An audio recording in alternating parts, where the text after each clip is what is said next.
maybe we can start off with Joanna. Maybe Joanna can introduce yourself.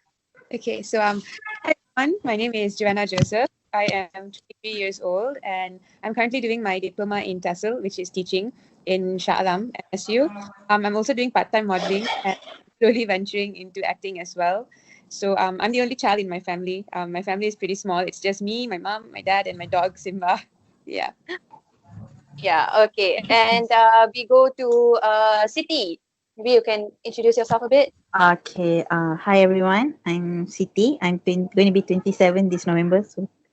And I'm currently working at Shopee as chat support. I did study degree in TESOL, but I stopped halfway due to financial. Right. All right. And we will go to Shobiaka. Your turn. Okay, hello everyone. Nice to meet you first of all. Okay, I'm Shobi here from Malaysia. I'm 29 years old, so basically I'm working as manufacturing operator. So recently I just promoted to become line leader, which is a good thing for me. And then I kind of have a simple family as well. I'm the eldest one. I have 3 siblings, and one of them passed away actually 3 years ago. So other than that, I have my own passion, which is I'm a rescuer and fosterer, and Natasha knows me very well about that. So I'm basically a dog person. So kind of crazy of dogs actually. I have 3 of them with me.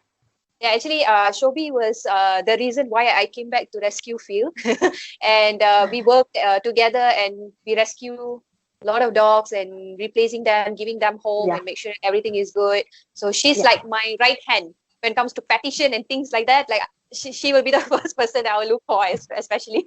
The harsh. hello. Please introduce yourself. Hello everyone, my name is Harsh and I'm from India. I'm actually 19 years old and I will be turning 20 in this January. And I'm doing my BSc in Hospitality and Hotel Management from IHM Lucknow.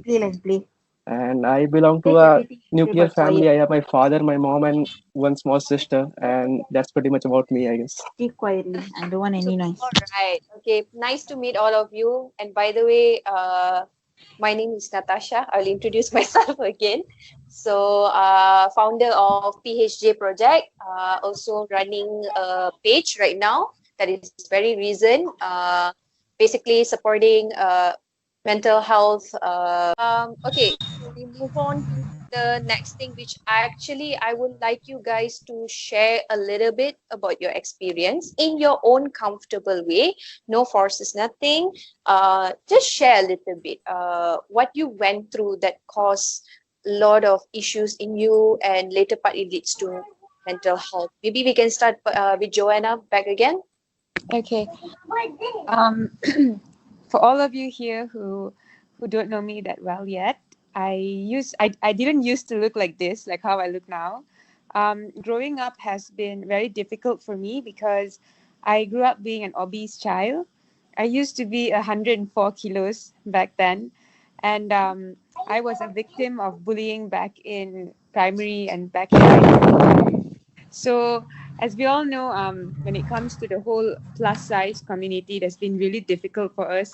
I'm not sure if any of you have been body shamed before, but I'm pretty sure all of us has been criticized at one point. Maybe it's not for the body, but some has been criticized for their face, been criticized for how we look like, and the list goes their skin color and so much more. So when it comes to me, I was bullied for my weight, and I used to be a really chubby kid lah. When I was a little kid, I used to enjoy eating. Food used to be my passion. So since I'm the only kid, my parents used to buy a lot of food, and they used to feed me a lot when I was a kid. So they were happy as long as I was happy. So since I found happiness in food, they never stopped me, and I started gaining weight. Like at about the age of 7, I was 60 kgs already, and when I was in high school, I was about 104 kg. So it was very difficult for me to make friends with people. It's very difficult for me to talk to people because when you are growing up as the only child, you have to become an introvert at first. So being an introvert, it was so hard for me to make friends and to talk. And the more I tried talking to people, the more they would like push me away, saying that oh, you're fat, you're ugly, you don't deserve to be our friend and stuff like that. And as we know, in Malaysia, a lot of racism tends to happen. I'm going to be super open talking about this. So when racism tends to happen, we tend to always move with our own race. So being in the Indian community, it was a bit difficult for them to be accepting in a way where it was nice. I used to be bullied by my own friends as well, and that took a toll on me where it affected my mental health really badly, where I started off self-harming at the age of 13. And I got this self-harming thing from my friend. I actually saw her doing it, and I asked her, like, what are you doing? And then she told me that cutting myself helps me to, release something, like it helps me to combat my pain. So I didn't really know anything about that until I tried it myself, and she was my first cut. She told me that you should actually give it a shot and see how it feels like. So me, being the naive one, decided to go with it, and surprisingly it felt good. It felt different. Like, it felt like something was my mental pain was being taken away from me. It was transferred to physical pain. I don't know if anyone can relate to what I'm saying, but yeah. So that happened, and then I couldn't stop. I couldn't stop cutting myself. It was a really difficult phase because a lot of people, instead of helping me out when they saw the cuts on my arms, like, if you guys want to see, it's really, really bad. I have like a lot and a lot and a lot of scars on my hands. They started saying stuff like, you are cutting for attention. People with mental health issues like these, they tend to take it very lightly. So they used to make fun of it, and then they used to be like, oh, so you're cutting your hand for love failure and all these nonsense. But then people don't really know as to why someone actually does it unless they are doing it as well. So it was very difficult for me to reach out. And not only that, I had a couple of suicide attempts back then because I felt like life was never going to clear me, and like, it was going to be repeated in the same loop, like it's over and over again, like every year was just becoming really, really bad. But then that was the bit of my mental health thing. Like, I suffer from it until now, to be honest. I'm not fine, and like, everything's okay and perfect just because I lost weight. Although I lost weight, I time where I lapse until today, like, I still get the thought of cutting myself, because once you start, it becomes an addiction where it's really, really hard for you to, like, let go of it. So no matter how much you try to, at the end of the day, somehow you still get a thought back. Somehow when you see a blade, like, you feel like all over again. That kind of this I did not realize that time whether it was depression or whether it was, like, I didn't know, but I was so used to get bullied me because I was the only Indian Muslim there back then. When it's mixed, they don't tend to accept you for who you are, and then they'll tell, like, why you're here, you're not fit in our community. And then it got worse during my primary school, where I was not fat also. Actually, I was not too thin and not too fat. Still, like, due to my religion background, they tend to, every time I got beaten, like, with the book, they even, like, harass me physically, and I used to get very scared to go to school, like, daily. I still remember I forced my dad to take an MC for me because I could not face the school environment. I was so scared to even step my leg into the school.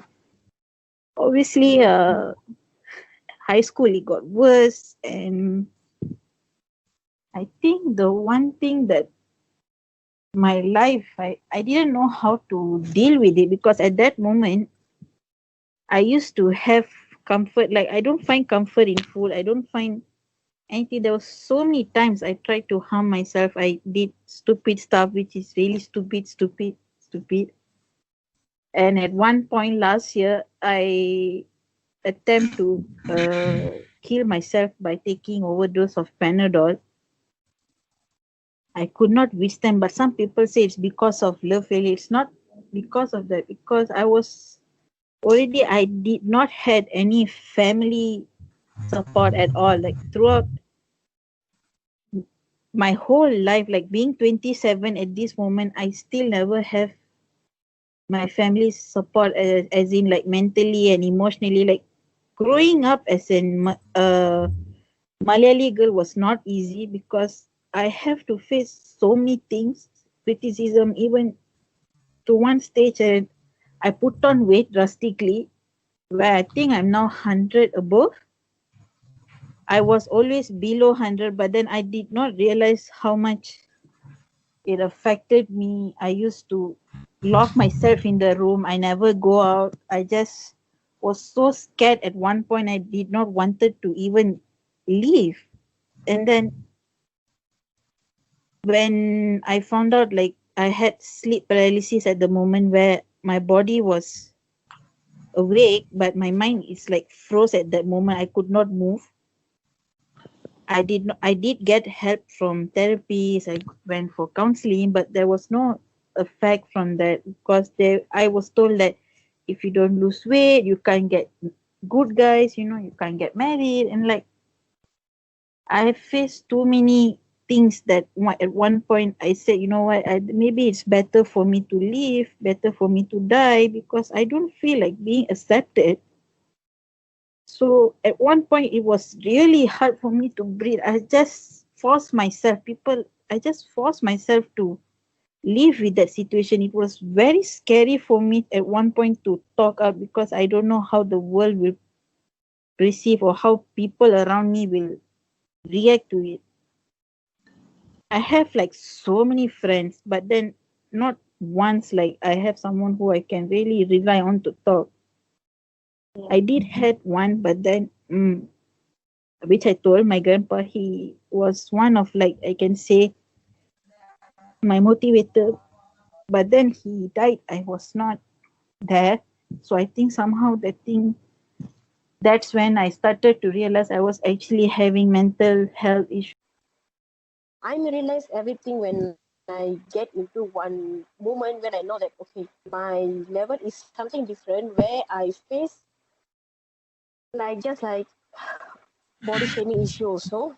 At the same time, a lot of people start judging. I'm actually one of the famous victim for people to judge me everywhere. It doesn't matter who, it doesn't matter our own family, own friends, even relative or whoever.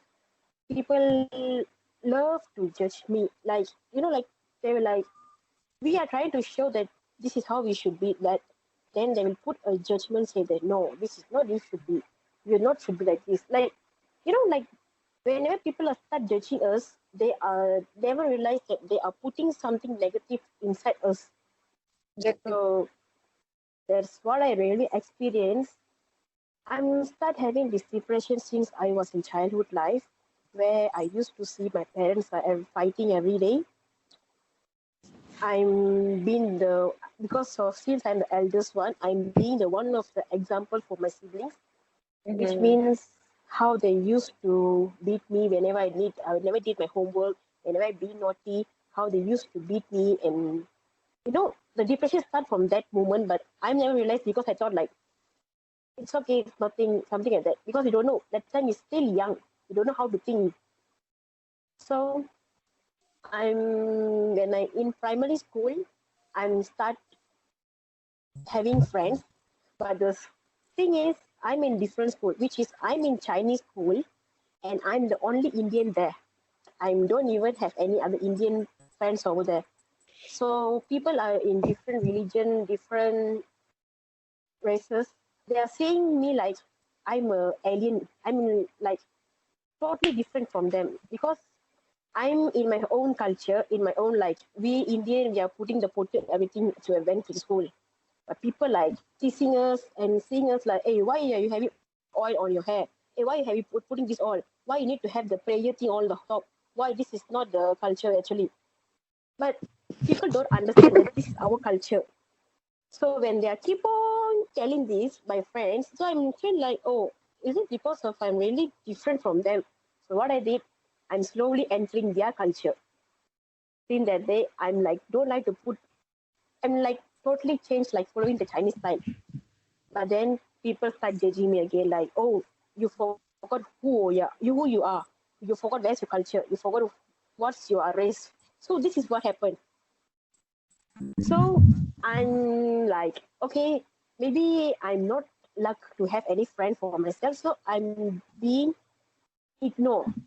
People start ignoring me. Like they like even don't know that I'm prison there. They don't realize that I'm one of the person that like they're doing like I'm not even there.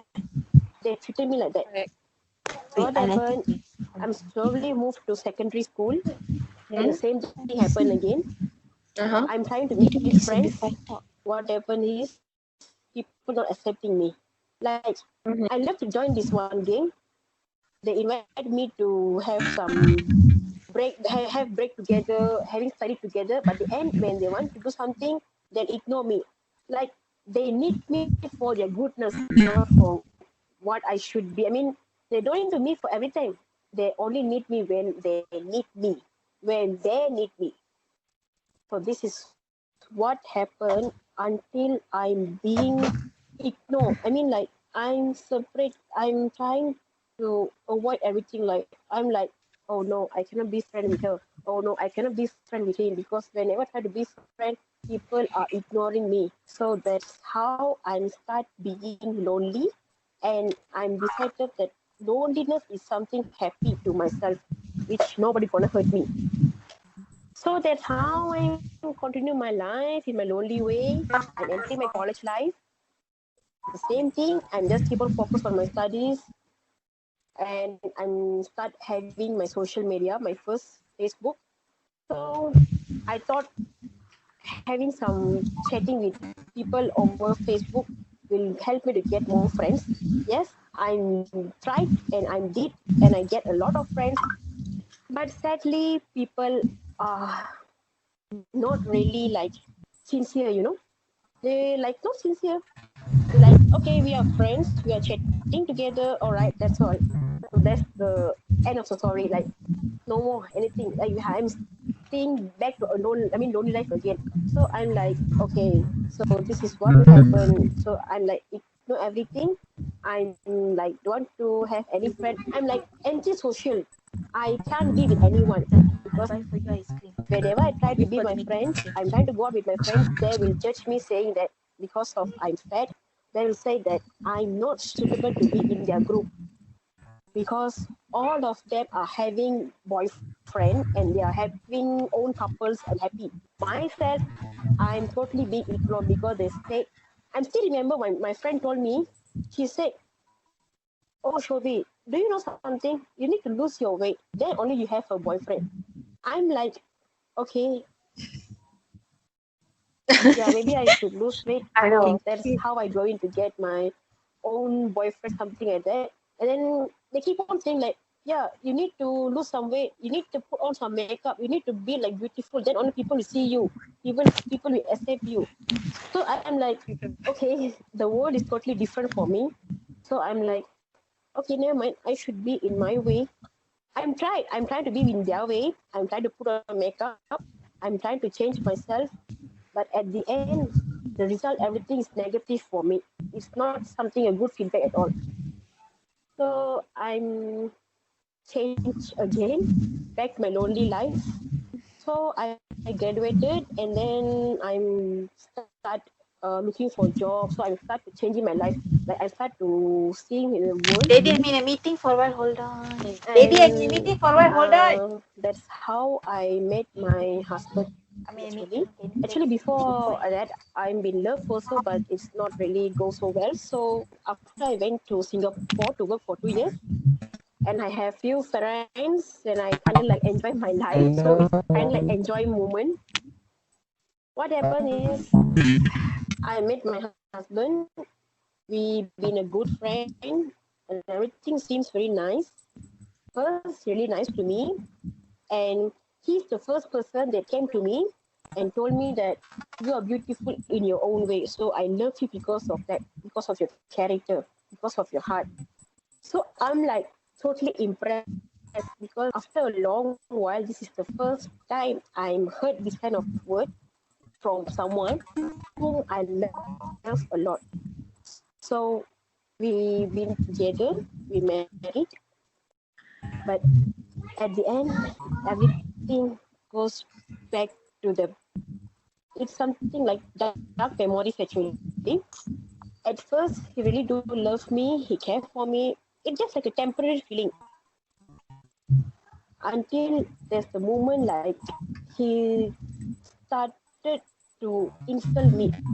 Like he loved to compare me with everyone. He started comparing me, said that, oh, you see this girl, she's much more beautiful than you. Oh, you see this girl, she's much more sexier than you. So myself as a wife, like, so what should I do? So he told me, you need to lose weight. You need to stop eating.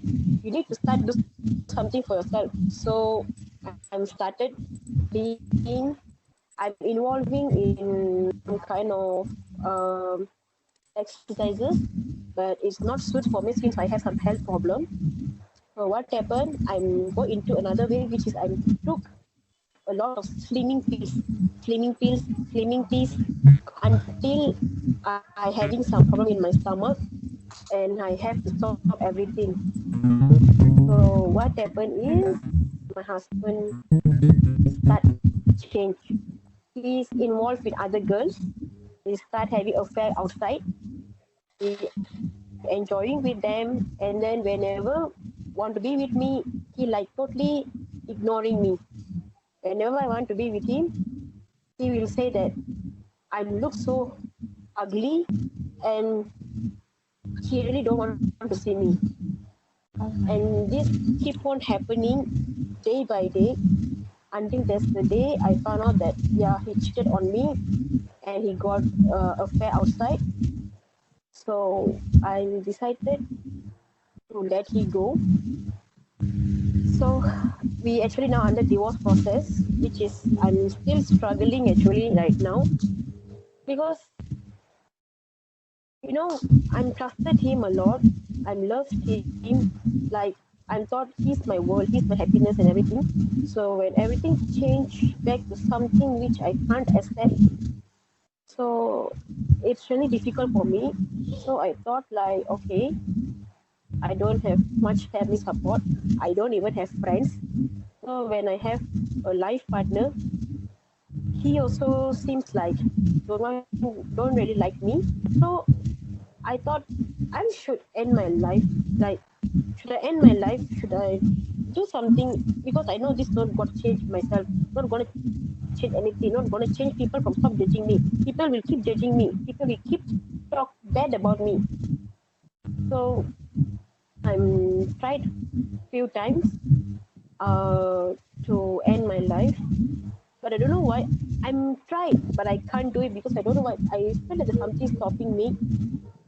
So I'm changed myself. I start being lonely, and what I did, I went into deep depression. So that how I'm diverted my mind by doing rescuing. I'm involved in this dog rescue. I'm start divert my mind, and I'm create my own imagination world, which is only my with someone, a virtual person, which I'm really wanted to have. I'm start talking to myself in the imagination world, because that time I don't have any friends, I don't have anyone to support me, to talk to me, until one day I met Natasha here. I shared everything to her. She, actually, to be frank, she's the first person knows everything exactly about me. It's not like everyone else, but she's the first person knows everything about me. And ask for help. I know I can't do anything. I really need to change myself. I need to change my mind. I need to come out from everything. I need to forget my past. So that's how it goes. I'm still struggling sometimes, and sometimes I'm trying to heal myself. I'm being positive. At the same time, I'm struggling a bit, because like when we meet more new people, the thing came back again, and I'm like start downgrading myself. But I'm having the same problem. Sometimes I'm depressed again. Sometimes I feel so stressed. Sometimes I get out of anger, and then I'm trying to relax by listening to music. Sometimes I talk to Natasha. So far, I feel like I'm getting fine. just fine, not good yet, and I still need to work more to help myself actually. Exactly. That's fine. It's all right. I mean, like, it's okay not to be okay at certain days. Remember, I always keep telling that you don't have to be fine certain days. It's okay if you're Yeah. not okay, because that is a sign that you are feeling as a human. If you deny the feeling, you will never heal. Trust me. I have a Yeah. good friend who's going through this, being a denier. You are basically a denier. That's it. And you're not lying to anyone else. You are lying to yourself. You are not lying to anyone. So that is why I always say, feel what you should feel. That's it. Okay. And actually difficult to articulate because I didn't knew that I was going through all of this because I was like confused and I was like lost and I didn't know what to do because since childhood I was an introvert kid and I didn't had a lot of friends, and so I was lost in my own world and I was like, okay, everything is okay, okay, okay. And then gradually when I grew up, I got to face a few weird situations and I felt like, what should I do now? Like I was just completely lost. And then all of a sudden I started getting these sudden anxiety attacks and all, and then I felt like what to do with this. Like this was like something I've never experienced before, and this was like all of a sudden, and I was like, what is happening? And then it was like so scary. Like I used to get all of a sudden anxiety attacks late at night, and I was like, what to do now? And then I used to go through like a few, like there's a website called Seven Cups, and I used to go there and I talk to strangers, and I like to like it became a habit. Like I talked to them for like hours and hours, day and night, like just to distract myself so that I don't think about those things which will give me anxiety attacks.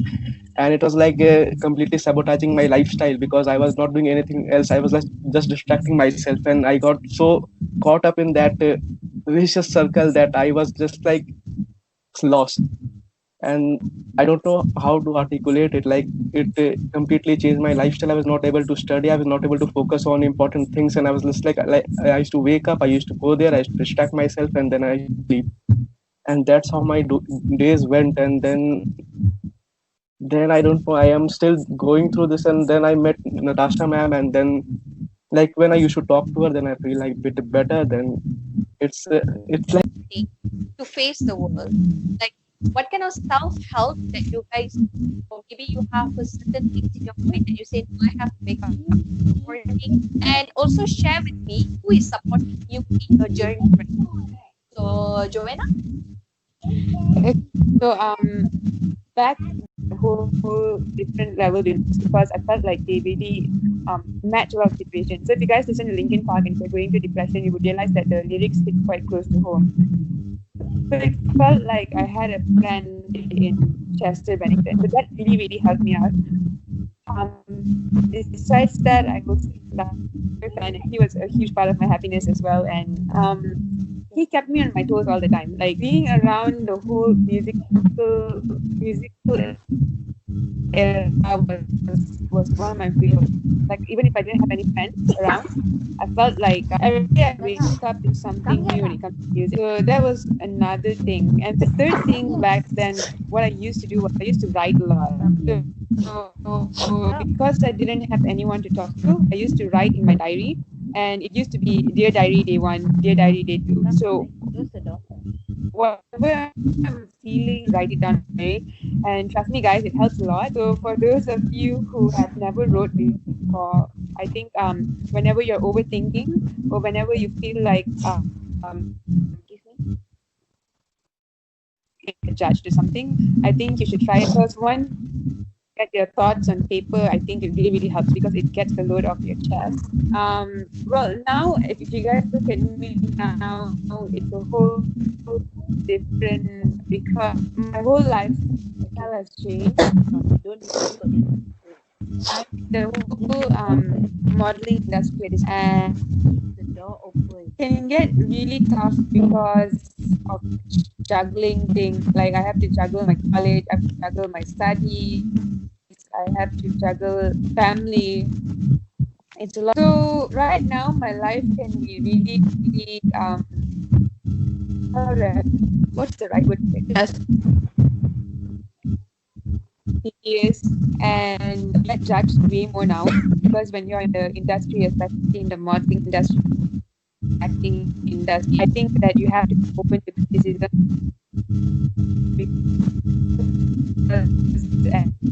and There's no point. But some, like, it's hard for my parents to understand that. Like, my dad is totally cool, but my mom is typical India mother, so I cannot blame on that. Self, I think he's my grandfather. I tell you, really, the words he said to me, I kept in my mind every time when I feel down. I just say, it's okay, Siti. It will be okay. It will be okay. Just like one step at a time. One step at a time. It did not actually like really help, but then I just kept going. I'm glad that actually I took psychology. I feel maybe it's a sign from God. He's telling if it's not performing at The person who be my cheerleader, she's my cheerleader actually. He's my sister. My blood sister who is passed away 3 years ago. So and God bless her soul. She's for me she's the best sister ever that I had in my life, and she will be. Plus she's with me right now also. So whenever it's just just imagine she's just 18 years old little girl, and she will be the second mom for me. Like whenever I feel down, she's the one be there for me. Whenever I feel lonely, she will share some kind of funny videos, some kind of jokes, and cheer me up through the WhatsApp or sometimes through the video call. And only she's the one. Whenever we do something, we will do everything together. Like she never let me alone. Whenever we go out, whenever we eat, even sometimes we bath also, we bath together. Not. I guess it. I still remember how she ended her life. She hanging up herself. And then before she hanging up herself, she put a WhatsApp post in that she said that I'm not gonna trouble anyone. I'm not gonna disturb anyone anymore. Let everyone be happy after this. So this is the really biggest loss for myself, because that moment I'm spending time with my husband and I'm not even know what happened to her. Like I'm not even care about her, I'm not even bother about her. Like I'm totally like ignoring her. So I never realized that then she really need me, but I'm not there for her. Until now I'm regret everything. I'm not even got time to say sorry to her. I not even get the time to say that I love her so much. I love her more than everything. But she's the one actually being my inspiration. So because once I saw her, I saw how she ended her life. I saw how she hanging there with her face, everything. I saw her in the coffin. I'm just like, I believe that she's no. I absolutely understand. I even had a friend, a very close friend of mine, I lost in the name of depression. Actually, it just reminded why I even started this. It was all because of her. So I can understand the pain. So I absolutely understand. I think it's amazing. It's amazing, Shobika, like what you're going through. I can relate myself that. But trust me, if she sees you right now, she will be very proud of you. She is very proud of you. She's very proud of you. And trust me, you will get, I pray, even I will pray to my God one day, please, hopefully one day we'll get your Prince Charming, and that guy will love you forever till the death tear both of you apart. We can't, like, I get that part. Like when I lost my grandpa, you won't believe, I he told me he'll come back. I said, like, why you are talking like? And I was like, okay, maybe I got a feeling that he's not going to. We were very close, like best friends, and I absolutely understand the struggle. Seriously, it's struggle. very hard. It's like it's very hard. Like trust me, I get that pain. So, ma'am, I actually started reading books actually, and I found peace in reading books. There were few books like I read about Stoicism, and I started reading about Stoicism a lot, and it kind of like made comforted me. The moment I read it, it comforted me. But after a while, then again, I was like back into the same vicious circle. And then I also read about Alan Watts. Like he's a different kind of person, and I actually watched a few of his videos, and again when I used to watch him, I was like, okay, this is good, this is good, this is good, and then after a while, I was like back to normal. And then I actually did a bit of research by my own, and I saw that what is this and what actually happens and what should I do about this. And there were a lot of things, but actually there were a lot of things, but I was not able to do a lot of them. But I started taking like few meditations, and I guess I started taking, like they said, you should go for walk and you should talk to people, and those things were like not my type things, but I started doing those things, and like I'm still doing that. So no one can see my profile picture, not can see my name. And I used to like get general request and even personal request upon my bio, which I wrote. And if people used to like my bio, they used to personal request me. And they said that I like your bio and I want to talk to you. You seem different. And otherwise, I used to get general request. And then there were people, they would say like they are going through this, they are going through that. And like I used to advise them, I used to comfort them, and then even then there were a few people like we used to become friends, and then we used to talk every day, and then we used to like obviously fantasize stupid and weird things, and then lose touch with reality. And that's what I felt after a time, and now I like even think about it and I get scared like what I was doing there. All right. How do you hope society look into mental health? Like, what is your hope and what is the changes that you are expecting from them, from family, from siblings, from friends to the society? I want you guys to cover everything. I want you guys to tell out in your own words, in your best words. Start with Joanna. Okay, so when it comes to me, I believe that firstly, people should stop looking at mental health as a taboo. Exactly. A lot of people, I don't know about other countries, but I think it's worldwide. But a lot of people think that when we talk about mental health, we're talking about people who are crazy. Like, I don't know how people associate mental health with being crazy. So when you tell someone that I'm having depression, or like I'm facing some sort of bipolar disorder, or borderline personality disorder, or anything it may be, people start assuming that, oh, okay, so if I were to tell people that I have this issue, people are going to label me as mad or crazy. Yes. And a lot of people sometimes they make fun. They say that, oh, you should go to Tanjung Rambutan and all this nonsense. I get it. So it's annoying. It's annoying because people should start opening up and talking about it in a very open way, where we have discussions like this more often. People like a safe space to vent things out and to talk about it, instead of always assuming that, oh, if I open up and talk, it's going to end up in a bad way where people are going to judge me. People are going to think that, I'm mad. And this always starts with family, because when it comes to my family as well, when I opened up about this, when I told my parents that I'm facing depression, I'm going through this bipolar disorder thing, the first thing they were like, they told me were like, I give you everything that you want. Yeah. So why are you facing depression? And then when it comes to, I tried to tell them, like, look, it's not you, it's me. It's nothing to do with you guys. It's me and myself. It's my head. Yep. You guys don't contribute anything to it, but I'm talking things out and I'm telling you based on what I feel. So a lot of parents, especially Indian parents, they tend to brush these things off. When you talk about depression, they always like, yeah, normal lah. I don't know who normalized mental health and depression. That person should probably die. He's probably already dead. But then, just saying, people should take things like this seriously, which is why there's a lot of suicide cases happening. And, a lot of kids tend to open up and talk about it. And then when they get brushed off so easily, taken things like this so lightly, that's when self-harm starts. That's when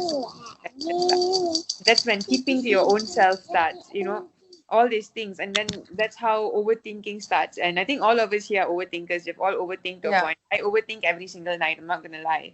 Like, from one scenario, it goes to the next, and it goes to the next, and connects. And it never stops. It becomes like a whole world map. That sucks. I think that people should start being more accepting, number one, regardless of who it is, family, friends, school. Oh my God, yes, school. People, teachers in school should have mental health education. Come on. What is school doing? I think school is also one of the places where depression starts because they focus too much on academics more than mental health. Pressuring everyone, like you have to do well, you have to do well, to the point where kids start getting pressured, like, oh, I have to do well in my studies, I have to do well in like co-curriculum or anything, and if I don't do well, then I'm gonna get this, I'm gonna get that. And then it starts from school, then it goes to family. When family starts pressuring children, especially, like, oh, you have to do, if you don't get 5 A's, if you don't get 7 A's, then I'm not going to give you this, I'm not going to give you that. Exactly. So a lot of children, even in colleges, like my college where I study, there's a lot of suicide cases because they fail, their CGPA is low, all these kind of things, and it's all mainly because of pressure from parents. So I think whenever someone is facing something, I put this solely on family and other people besides us, besides ourselves, children, adolescents, teenagers. They should start sitting down and actually listening instead of just being there. Like sometimes when we talk to our friends or our family, they just sit down and they're not listening. They're just being there, but then they're not really listening, which is why I believe, I don't know if you guys have watched Joker, the new Joker movie. Yes, it came exactly. out. Oh my God, that movie was everything. Like, I swear, every single thing about that movie was perfection when it comes to mental health. The part where he goes to a psychiatrist and the part where he tells the psychiatrist, you're just there to listen. You're not actually listening to what I'm saying. You're just existing. You're existing. You just sit down there. You let me talk whatever I want to say. And then you're just going to prescribe medicines. You're just going to give it. Yeah, exactly. That's it. That's just the end of it. Like all you guys, you look at all of mental health patients as dollar signs. You're not looking at us as someone who is wanting something from you at the end of the day. So when it comes to either professional jobs or being in the family or friends, well, listen. I think a lot of us who go through depression just want that. We want someone to listen and we want genuine answers from them.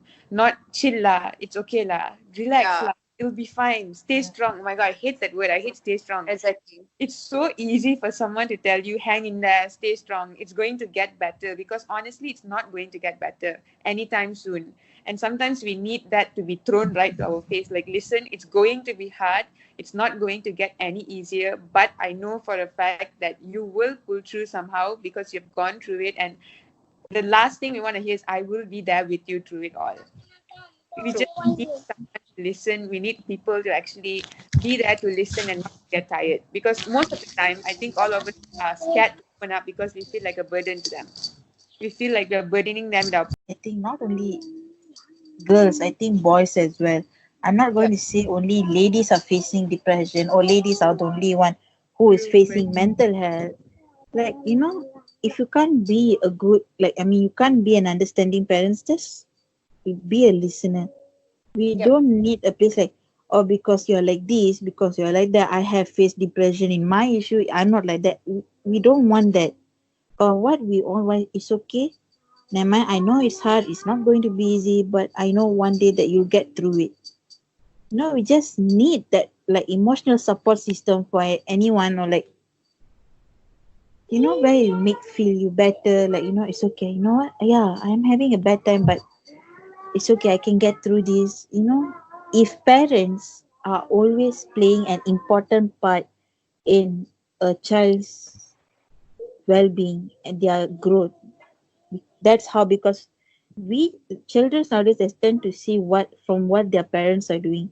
So if parents are becoming their main support system, then nothing is impossible. Even if you face a bad day, you still have that support system in your life which will make you feel more confident.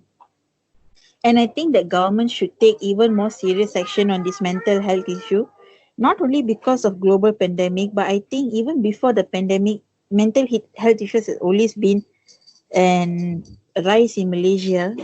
So I feel like the government should take more action on this, not just giving free counseling or this taliano, but actually be really present in the field where when someone needs something, that we are always there. We don't want this free counseling. We want something that really can help these children to come out from their comfort zone, make them feel like, they're worth to be somebody. I totally agree with Joanna and Salma told just now. But it's not easy to shut down the society. It's not really easy, especially their mouth. Point. Oh my God, please. So it's not really easy, no matter what we do, they won't. It's not really easy. So I guess this should be start from the parent actually.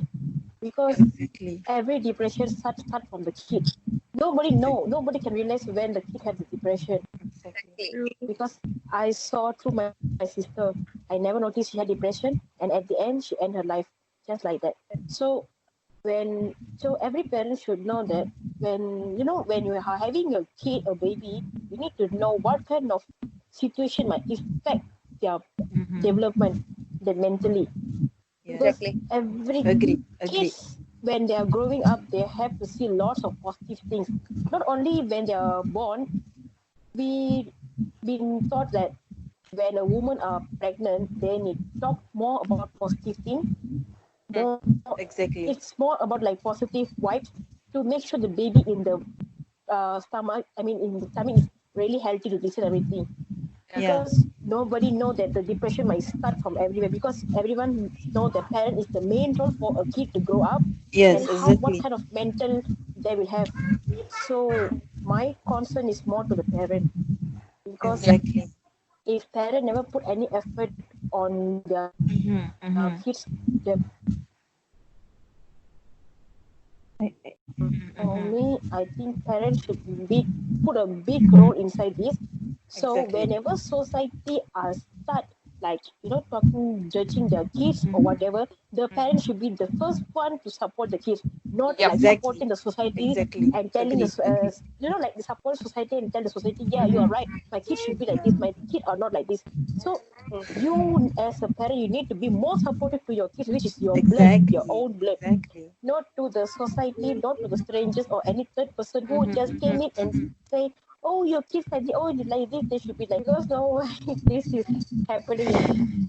Yes, and parents, my God, I said you'd like to compare you with every single person in the entire world. I think that itself will put you into depression. They even compare you with their sister or their brother, your cousins. God, that happens all the time. All the time. It happens all the time also. I tell you, they're like, oh, you graduated already, you haven't done anything. All my oh my God, exactly. It happens. And seriously. All right.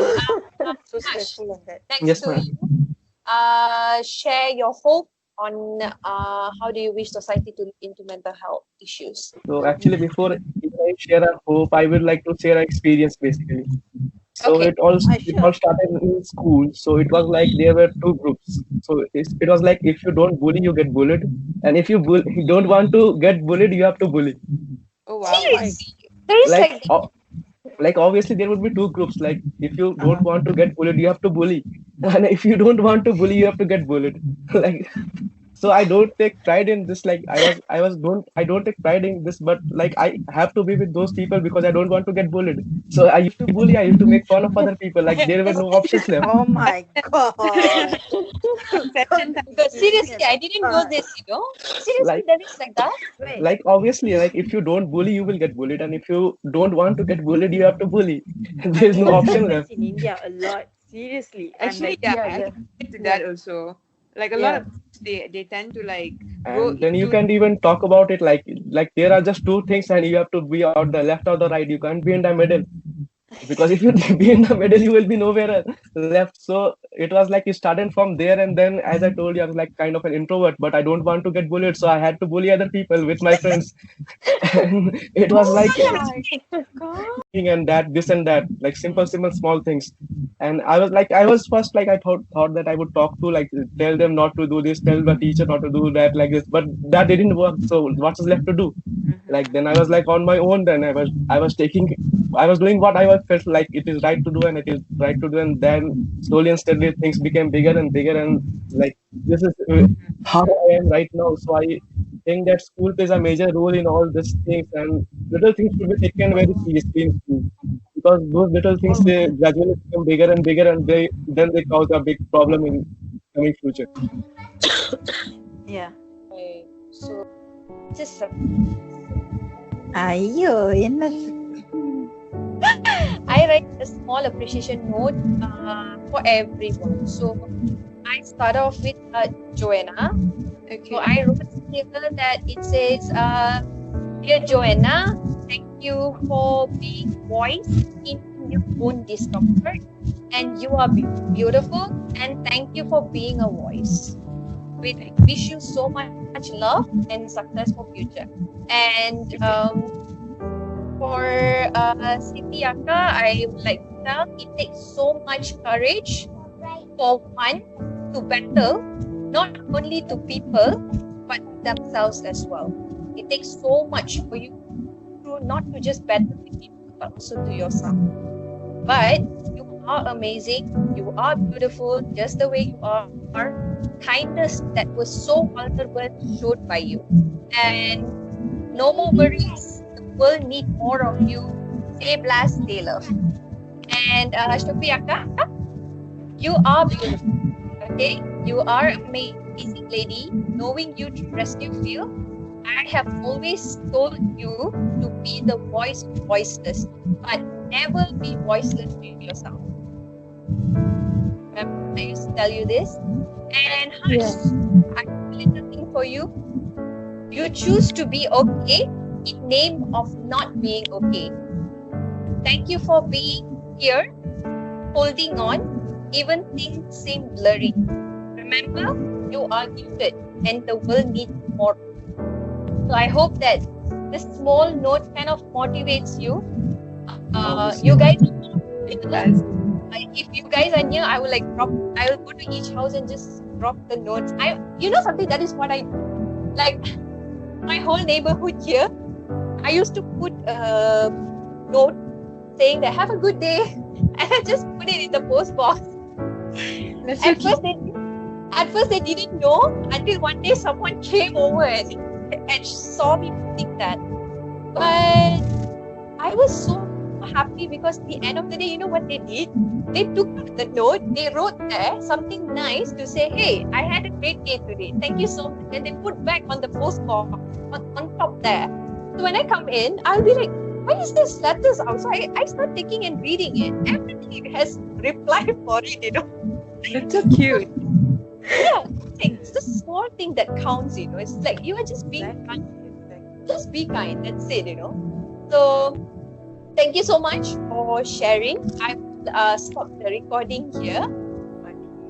It's a very emotional sharing session by our mental health warriors. And if you guys ever notice in that video, all of them came up to support each other. When one starts to break down, they all starts getting in and start to support each other. Actually, this is what we want. We want support system from the society. So this is what we need to understand, that they just need your support, your good words, rather than being judgmental and saying something harsh to them. So I really hope this video did give you a better insight on what they go through on their daily basis, being a struggler from mental health and also going through some body shaming issues and their own personal struggle. And there is many people more out there that is just like them, who doesn't express their feelings. Let's just be a community that understands each other's burden and understand each other's struggle, and just be kind to each other.